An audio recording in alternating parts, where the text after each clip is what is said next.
Друзья, всех приветствую на канале Fishing Factory. Меня зовут Александр Корженков. И сегодня у нас на обзоре и разборе катушка от компании Daiwa. Новая модель 23 года Daiwa Arity.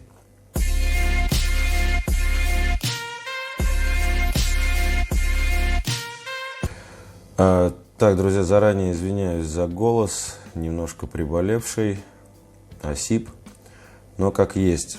Обзор надо снять, катушка хорошая, хочется вам показать, что за такая интересная модель. Начнем, как обычно, с коробки, что нам пишет производитель. Значит, мы будем рассматривать модель 2000 SP, то есть S это у нас shallow spool, неглубокая шпуля, а P это у нас Power Gear, пониженная передатка.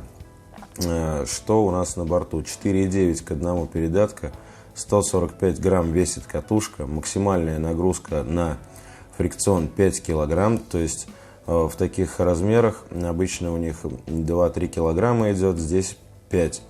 Намотка за один оборот рукояти 64 сантиметра и 11 шарикоподшипников.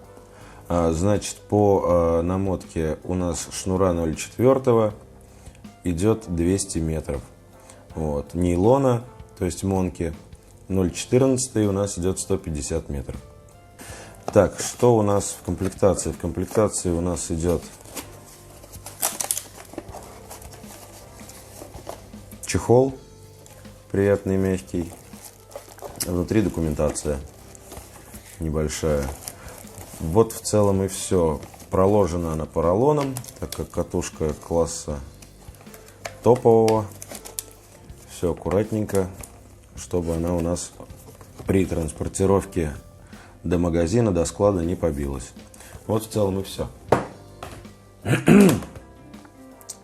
Так, сама катушка выполнена в темно-золотом цвете таком, с перфорацией на шпуле. Очень похожа перфорация на были Daiwa Press, вот очень похожа перфорация на нее. Вот. В целом очень приятное такое сочетание цветов. По ходу, ход очень плавный. Ротор быстро останавливается, но это не потому, что катушка перетянутая, а потому что практически не имеет инерции, очень легкий, поэтому очень быстро останавливается. Так, ну, конечно, все снаружи-то хорошо, но внутри намного интереснее, поэтому будем разбирать. Начнем, как обычно, с рукояти. Рукоять здесь выполнена из металла. По осям ручка имеет у нас 40 миллиметров вылет. Разбираем кноп. Так, кноп у нас разобран. Кноп у нас вращается на двух шарикоподшипниках. Шарикоподшипники очень хорошего качества. Вот. Кноп достаточно обычный, как у всех катушек Daiwa. Ось у нас идет легкосплавная, какой-то алюминиевый сплав, то есть не стальная. Вот. Имеется подпружиненная шайба здесь, чтобы давать натяжение, чтобы меньше чувствовалось люфтов, если они появятся. Вот в целом и все. Кноп у нас вращается на отличных шарикоподшипниках. Убираем его. Фрикцион. Значит, работа у нас фрикциона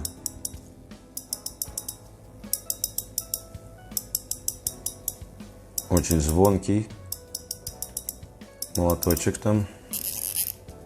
Итак, видим мы новую гайку нашего фрикциона. То есть внутри она выполнена по-другому, не как на обычных дайвах. Имеет она резиновую манжету. Вот она у нас здесь. Препятствующую проникновению всякой пыли, грязи, влаги внутрь нашего фрикциона. Шпуля максимально легкая. Попробуем сейчас ее взвесить.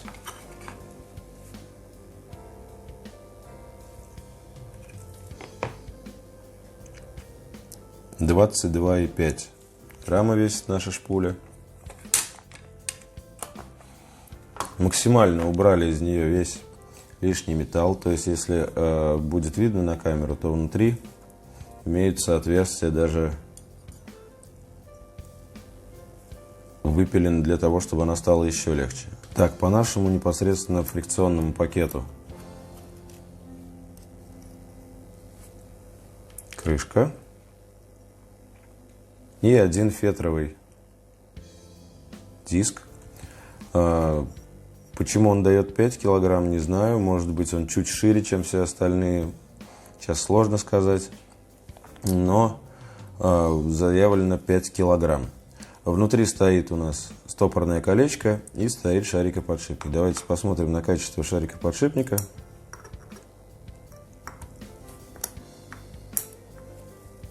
Снимаем стопор.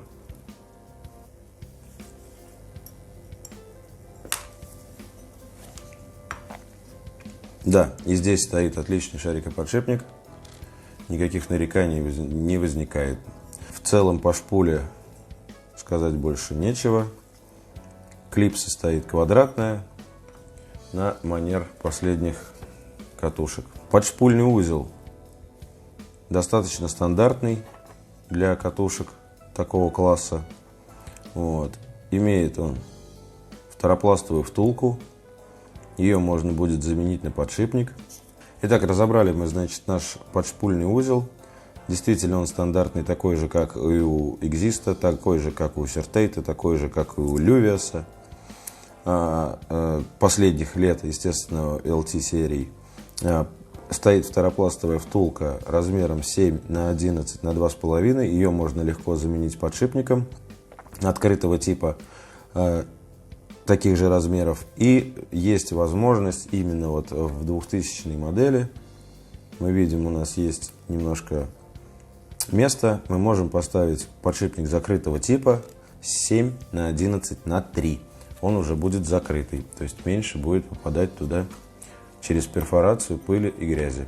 Вот. Я думаю, что здесь тоже все понятно. Идем дальше. Дальше мы видим гайку ротора.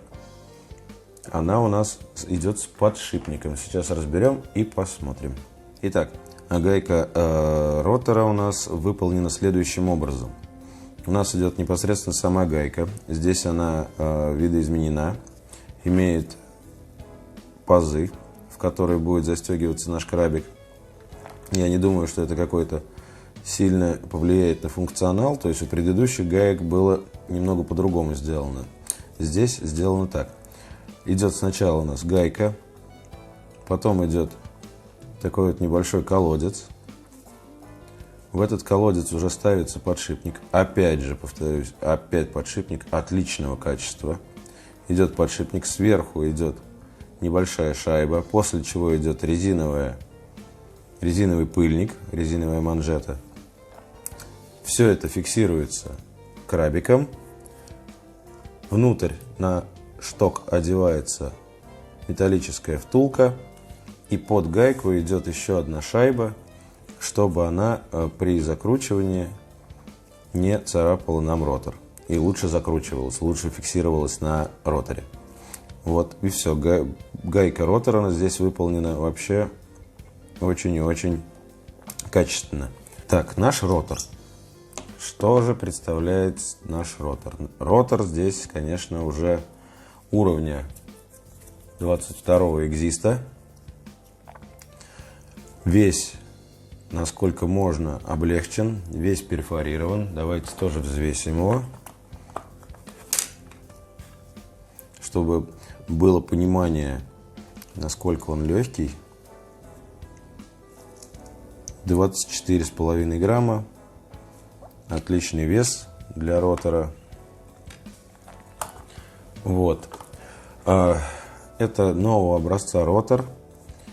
Он здесь не имеет у нас винтов. Он имеет у нас стопорные кольца внутри. Я так понимаю, это сделано для того, чтобы меньше было сопротивление воздуху, то есть более аэродинамичный. То есть с внешней стороны нет никаких углублений. для того, чтобы воздух проходил лучше. Легкий ротор даст нам более легкий старт, и из-за этого нам будет удобнее анимировать наши приманки. Соответственно, здесь мы тоже не видим винта. Винт у нас стоит внутри. Вот. Давайте разберем, посмотрим, из чего он у нас состоит. И что же самое интересное у нас в ролике находится. Итак, значит, наш ролик вращается на двух шарикоподшипниках. Оба они с внешней стороны закрыты картриджами. Вот они магнитятся для Максил, да? На них держится ферромагнитная жидкость. Все выполнено. Подшипники, опять же, отличного качества. То есть все подшипники, пока что, которые мы находили с вами, они наивысшего качества. Ролик очень крутой. Я сначала подумал, что он керамический, но нет. Видно внутри перелив цвета. То есть весь он темный. Но если вот мне присмотреться, мне вот хорошо отсюда видно. Внутри идет он с зеленцой, с фиолетовым. Я так думаю, что это анодированный алюминий. То есть это сверху он покрыт анодировкой. Ролик здесь тоже очень выполнен дорого-богато. Вот. Держится он на винте изнутри. Что хотелось бы сказать по дужке. Дужка здесь цельная.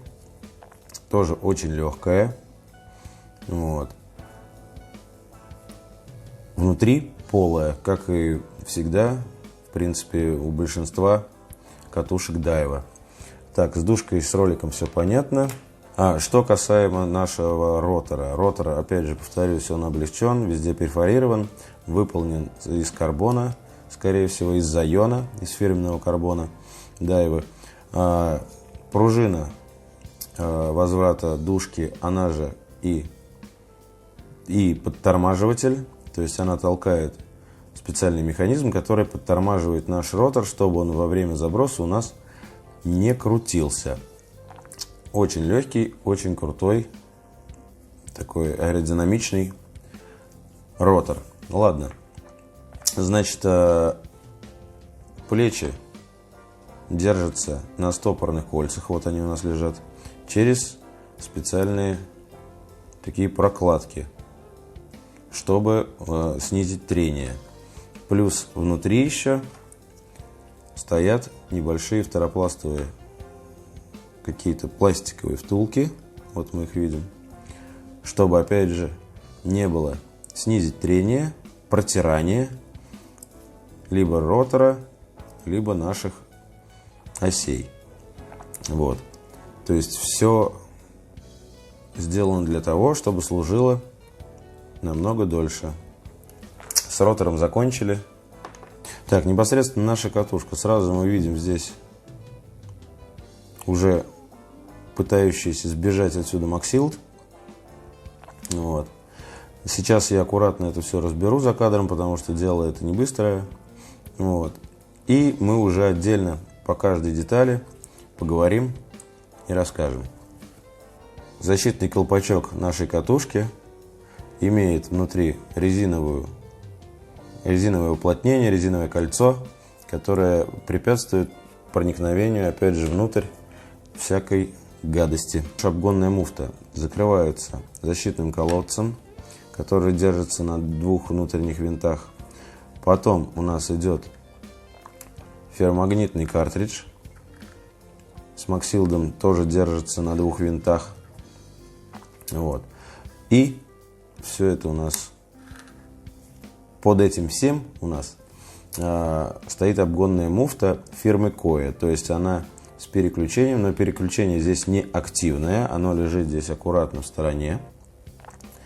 И то есть функции обратного хода у катушки нету.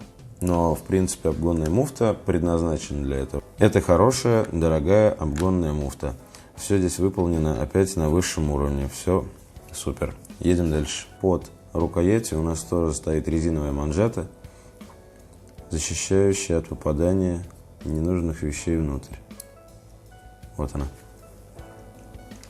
Под накладкой Здесь тоже стоит резиновое уплотнение. Вот оно.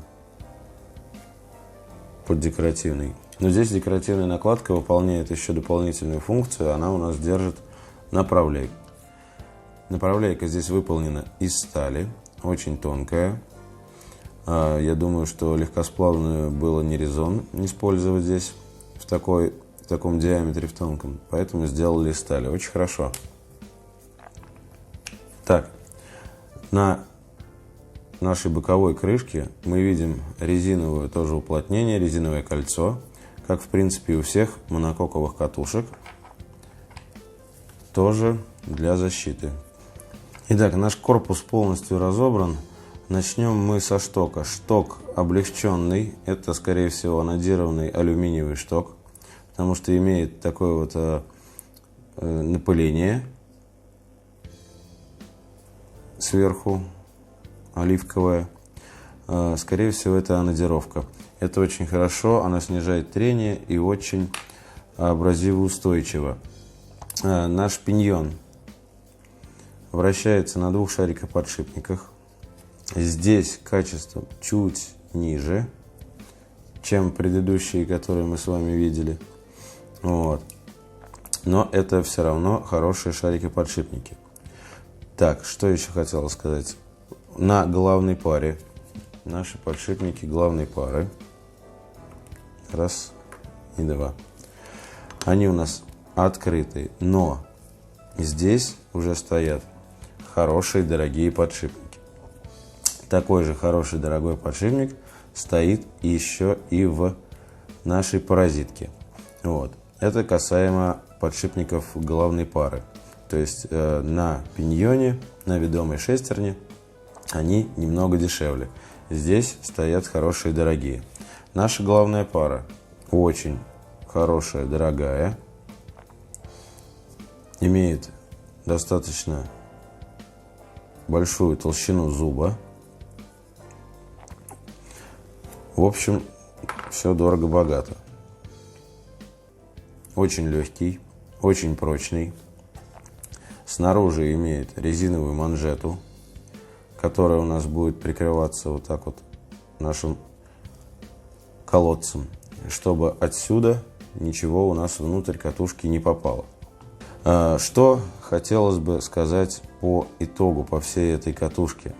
Ну, на все свои деньги здесь в ней все есть. То есть на все